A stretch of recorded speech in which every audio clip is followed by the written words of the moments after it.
Oh, yan guys. So sa likod na lang kami ngayon. Ayan sila. Palitada na lang sa likod. Tapos nakapag-terraces na rin kami. Ayan, bubong na lang din yung inaantay namin. Then sa loob naman, flooring na lang. Yung panambak na lang inaantay namin.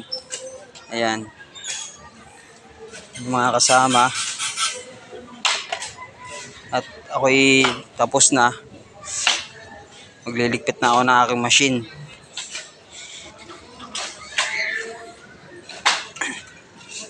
Yan yung aking kasama.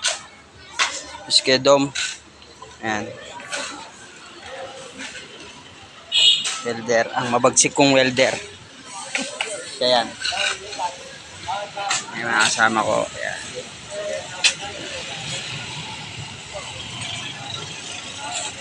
Yan, bali utol ko yung nakaitim na damit, pulang short. Ayun yung nakatukod ng pala. Ayun yung barracks namin. Yes. Ayun yung forma ko, yung nakatukod din. Poging pogi yun. Sobrang pogi.